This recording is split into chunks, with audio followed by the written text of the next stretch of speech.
one of the leaders in adaptive access control. So basically we evaluate risk during the way in which users authenticate to systems.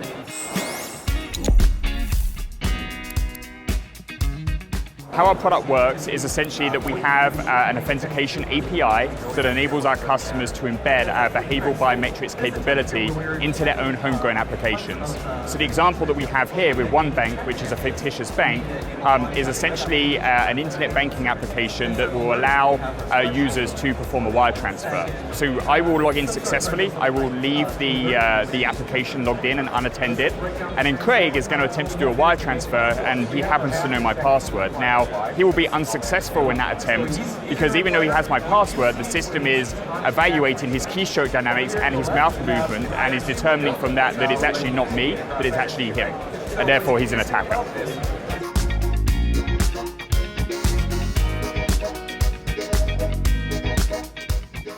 Behavioral biometrics basically combines a number of different methods within the behavioral biometric modality. So it's concerned with analyzing keystroke dynamics, so how users type in terms of the timings between how they press and depress and the flight time between keys, how they move their mouse, and then on touch-based devices, how they interact with the touch screen, and then also the posture of the device, so how they hold the device and how the device is tilted and used.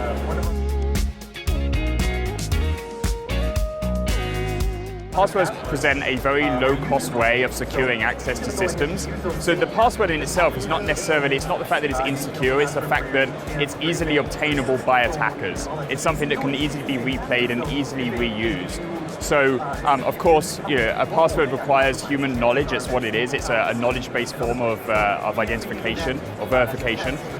So passwords are reused because they're easy to be reused by users so that they can obviously understand them.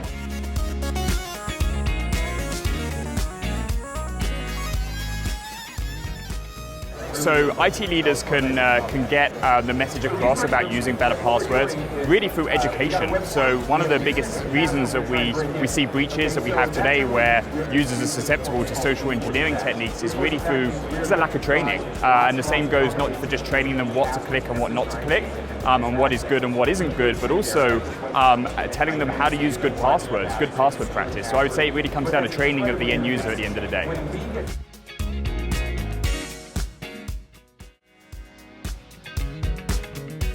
So I don't think the password is dead. I think the password is going to be around for quite a long time.